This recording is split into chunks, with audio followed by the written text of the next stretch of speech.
Bismillahirrahmanirrahim. Rabbi shrah li sadri wa yassir li amri wa hlul 'uqdatam min lisani. Allahumma shalli wa sallim ala habibika Mustafa Muhammadin wa ala alihi wa sahbihi ajmain. Amma ba'du. Sungguh-sungguh Allah sangat ridho ketika seorang hamba itu makan ketika sesuap nasi dia muji Allah, ketika minum seteguk nasi dia muji Allah. Itu kalau orang diridhoni Allah itu wali betul. Itu untuk jadi wali itu gampang. Kamu makan ridho, kamu nginjak buminya Allah ridho, senang, kamu hidup keseharian aman, senang. Nah ini supaya sampean kita semua ngaji betapa panduan Rasulullah untuk menggapai ridho Allah itu banyak yang keseharian sekali. Saking kesehariannya banyak dalam hadis dan itu sahih. Nabi menyebut hal-hal yang keseharian. Hatta ma tas'alu fi imra'atika, kamu punya uang kemudian istri kamu bisa makan, itu ibadah. Bahkan sebagian ibadah itu dicontohkan Nabi yang akhirnya diprotes sahabat, yaitu wa fi buti ahadikum shadaqah, kamu menggauli istri kamu itu ya sedekah. Sampai sahabat bilang, yang benar ya Rasulullah, ayati ahaduna syahwatahu wa huwa lahu ajrun, masa urusan biologis, urusan syahwat kemudian dia dapat pahala.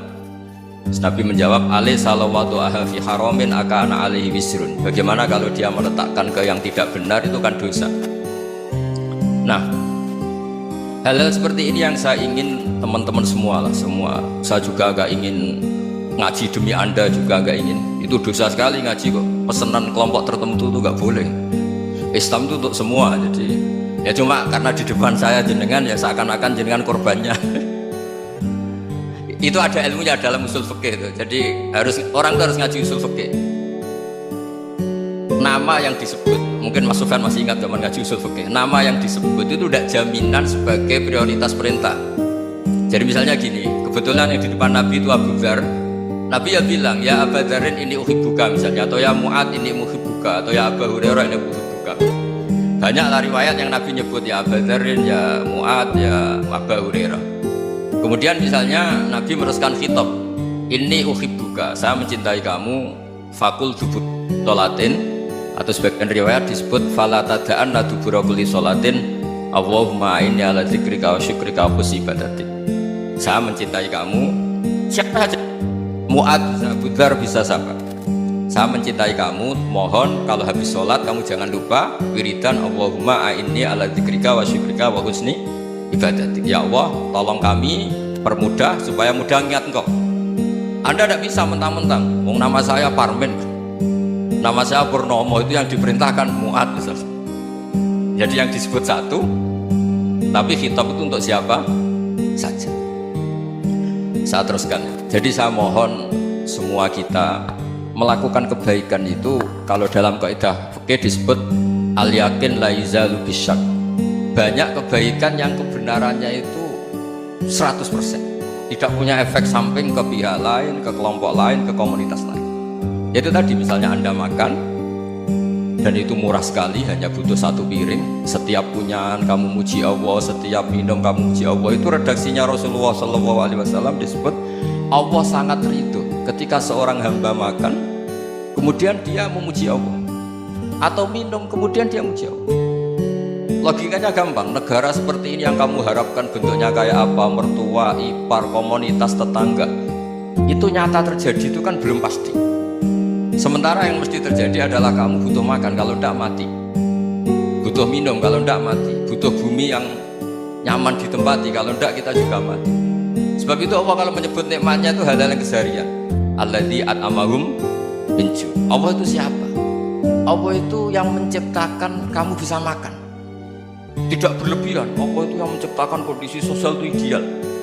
Zaman Nabi itu ya ada orang munafik, orang-orang pilihan Allah itu juga diuji orang sekelilingnya yang macam-macam.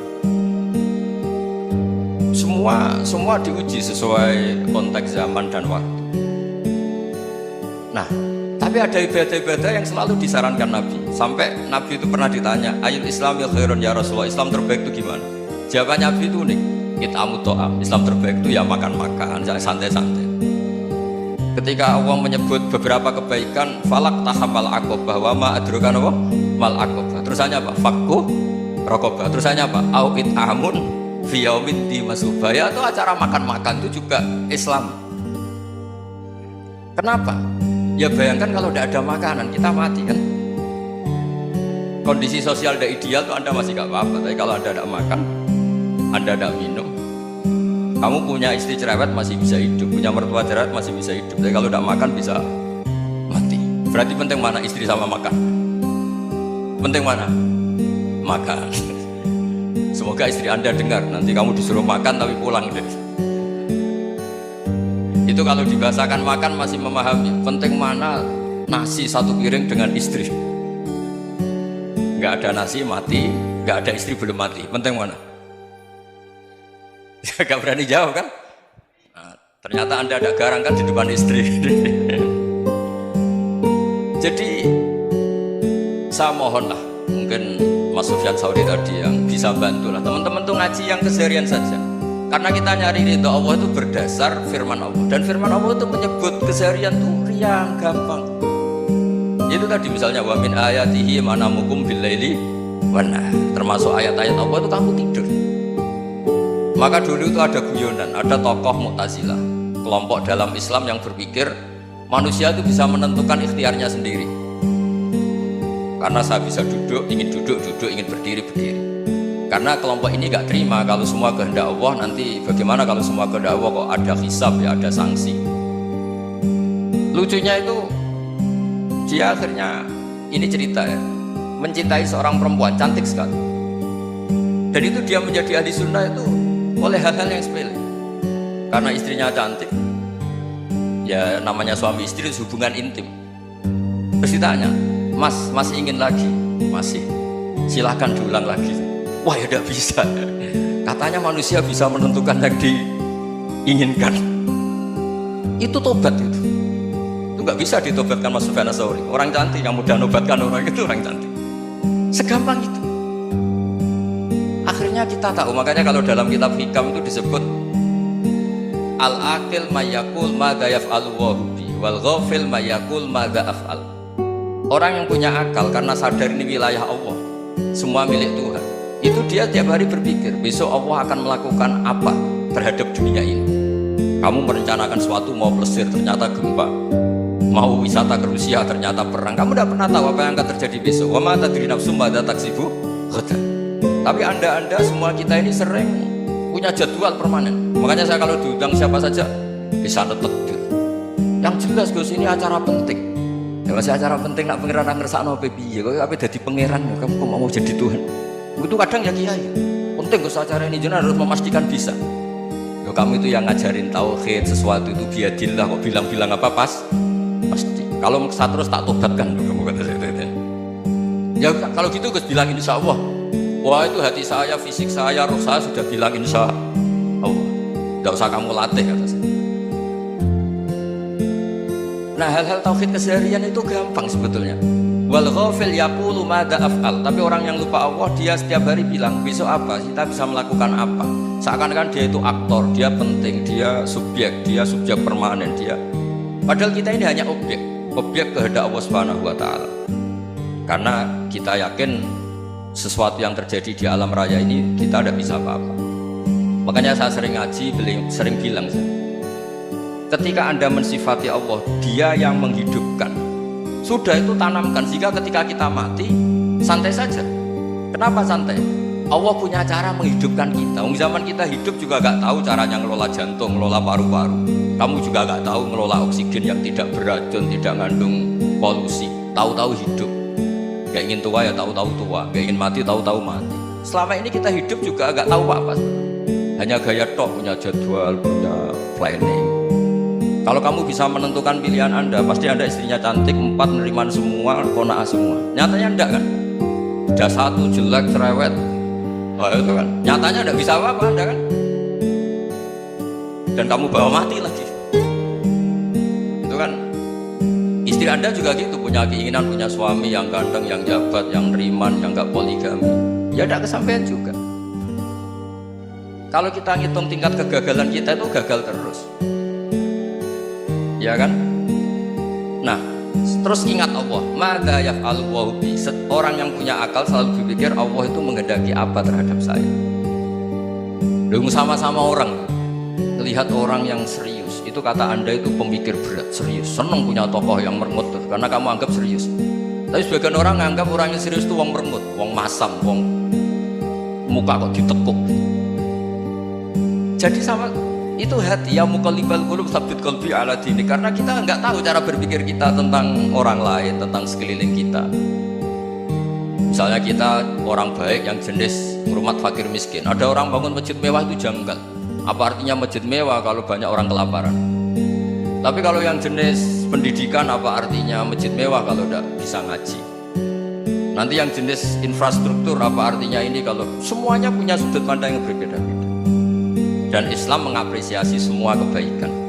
Tapi katakan semua kebaikan itu adalah kehendak Allah Subhanahu wa taala. Karena apapun baik Anda itu pakai fasilitas yang diberikan oleh Allah Subhanahu wa taala. Sehingga ini yang disebut qulillah tsumma dzarhum fi khawdihim yal'ab.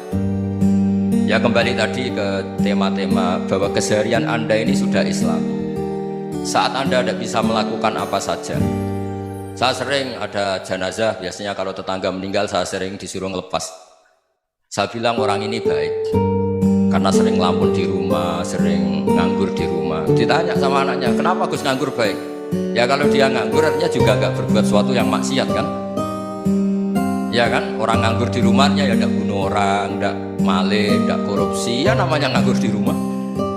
Lah cuma istri cara pandang nganggur gak menghasilkan uang gitu, tapi juga gak menghasilkan kriminal kan. Jadi sebenarnya Islam itu cara, makanya kalau sampai ngaji usul fikih itu ada kitab usul fikih namanya Lubul Usul, itu terkenal sekali di pesantren itu kalau ngapresiasi keseharian itu luar biasa. Ithma min mubahin illa wa yatahaqququ bihi tarku haramimma, karena keseharian yang mubah saat Anda lakukan itu ada kehebatan yang luar biasa, yaitu meninggalkan haram. Makanya dulu banyak orang-orang alim ketemu temannya itu guyon sampai semalaman. Itu biasanya yang semangat Islam itu kiai kok tidak tahajud, kiai kok tidak witir. Orang yang sedang mapan uangnya banyak, malam itu tidak kelayaban itu sudah luar biasa. Melawan nafsu supaya tidak maksiat itu sudah luar biasa, supaya lupa guyon sama temannya semalaman sampai subuh, gejlok-gejlokan kenang zaman miskin, zaman kuliah nggak jelas, zaman apa. Melihatnya jangan tarkut tahajud seperti ini, meninggalkan tahajud, tapi meninggalkannya ini talkul muharramat. Jadi kayak apa hebatnya? Sehingga Imam Ghazali punya riwayat yang agak unik. Hatta takuna ibadatu akhiri hadil ummah iku an-naum. Sehingga suatu saat ibadah terbaik umat ini itu tidur. Itu kan riwayat kontroversi. Ketika Imam Ghazali tanya, kenapa ya? Kenapa kamu mulai keluar dari rumah itu sudah banyak maksiat, melihat perempuan yang enggak mahram, melihat fenomena. Tapi kalau kamu tidur itu enggak melihat apa. Tapi juga kamu jangan nganggap tidur itu ibadah betul. Saatnya melakukan berdoain malah masih tidur. Tapi itu sudut pandang yang menjadikan kita Islam itu gampang. Jadi saat Anda tidak bisa aktivitas apa-apa, misalnya ada beberapa orang yang lumpuh. Lumpuh itu memang nggak bisa Jumatan, nggak bisa ibadah, tapi dia juga nggak bisa maksiat. Tidur itu memang Anda saat itu tidak bisa tahajud, tidak bisa witir, tapi saat itu ada zina, ada maling, tidak gosipkan orang, tidak bully orang, tidak menanamkan kebencian, tidak hasud. Sehingga tidur menurut Allah Ta'ala wa min ayatihi manamukum billaili apa wanahar. Karena di tidur itu selain ada unsur istirahat, jaga kestamina, juga ada unsur meninggalkan beberapa keburukan. Nah saya mohon ibadah yang keseharian ini kita jaga, supaya kita semua baca ayat itu fase itu tertanam di hati. Allah itu siapa? Alladzi at'amahum min ju'i wa amanahum min khauf. Dan Allah kalau cerita di Quran itu anna subbabnal ma'a subba thumma syaqqaqnal ardha wa syaqqa fa'ambatna fiha habba wa inaba wa qadba wa zaituna wa nakhla wa hada'iqa ghulba. Kamu tahu saya ini siapa, kata Allah? Saya ini adalah Tuhan yang menurunkan air, kemudian ada tanaman banyak, habba wa inaba wa qadba, ada zaitun, ada tin, kalau orang Jawa mungkin ada tela, ada padi, ada mangga, ada pisang. Sudah. Wa inaba wa zaituna wa nakhla wa hada'iqa ghulba, ada perkebunan yang lebat. Tujuannya apa? Mata Allah, silahkan kamu pakai, kamu nikmati. Tapi karena kadang kita ini punya ide-ide besar. Tadi untuk syukur saja nunggu punya istri riman, rumah baik, tetangga baik, komunitas baik, semuanya baik baru syukur. Lama-lama nanti ada di surga, syukurnya nunggu surga paling kelas A. Itu sudah ada yang menghuni Rasulullah, kamu gak boleh di situ. Masa untuk syukur saja? repotnya